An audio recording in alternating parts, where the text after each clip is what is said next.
శ్రీ గురుభ్యో నమః. శ్రీ గణేశాయ నమః. నరసింహో మహాదేవ విశ్వేశ్వర శామర వల్లభ శివశంకర సర్వాత్మ నీలకంఠ నమోస్తుతే.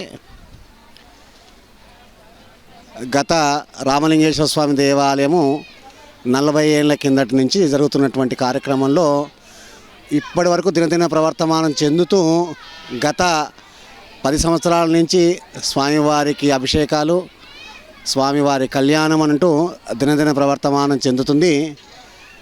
దీనికి కారణం మూలం నారాయణ స్వామివారి దయ వల్ల ఈ దేవాలయము 10 మందిలో నోట్లో వెలుగుతుందంటే ఆ నారాయణ స్వామివారి దయ.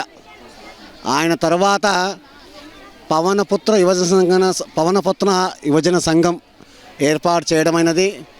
దాని తర్వాత నుంచే సంఘంలో సభ్యుల వల్ల మరికొద్దిగా దినదిన ప్రవర్తమానం చెందింది. ఇప్పటికీ వాళ్ళ తరపు నుంచే జరుగుతుంది. రాబోయే తరాల వరకు కూడా ఇంకా మంచిగా జరగాలని కోరుతున్నాను. మరియు దేవాలయానికి కూడా కొద్దిగా మండపం, కళ్యాణ మండపం అనుకుంటున్నారు. దానికి పలుకులు పెద్దవాళ్ళు కానీ ఎవరైనా దయతలిస్తే బాగుంటుంది. ఓం నమ శివాయ.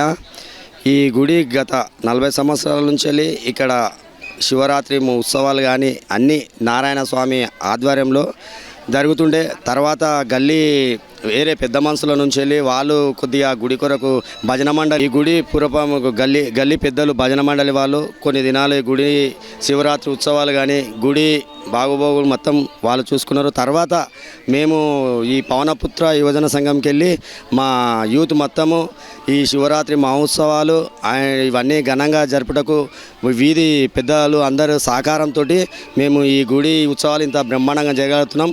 ఓం నమ శివాయ. సంవత్సరాల నుంచి ఇక్కడ నారాయణ స్వామి గారు సురప్ప అనే ఒక భూమి ఉండే ఆయన ఆధ్వర్యంలో నారాయణ స్వామి స్థాపించిండు. అక్కడ నుంచి ఇక్కడ ఉన్న ఏరియాలు చుట్టుపక్కల ఉన్న వాళ్ళ ఏరియా వాళ్ళు అందరి సహకారాలతో ఇక్కడ చిన్న అడవి మాదిరిగా ఉండే మండపంని నిర్మించిన రాము, సూరి వీళ్ళందరూ కొన్ని ఇట్లకెళ్ళి ఉన్న వాళ్ళు కొందరు చందాలు వేసుకొని రాము మరియు ఇంకా పవనపుత్ర దేవాలయ కమిటీ వాళ్ళు ఈ రామలింగేశ్వర చిట్టీలేసి ఇక్కడ నుంచి దినదిన అభివృద్ధి చేసి అందరికీ శివరాత్రికి ఎవరు సహకారాలు అందించినో అన్నదాన కార్యక్రమం చేసి సొంత పైసలు అక్కడ ఈ డబ్బులు మిగతా డబ్బులు సహకారాలతోటి కంపల్సరీ ఎవరు ఒకవేళ చందాలు ఇవ్వకపోయినా కూడా వాళ్ళు ముందుకు వచ్చి చేసి తర్వాత సర్దుబాటు చేసుకుంటున్నారు.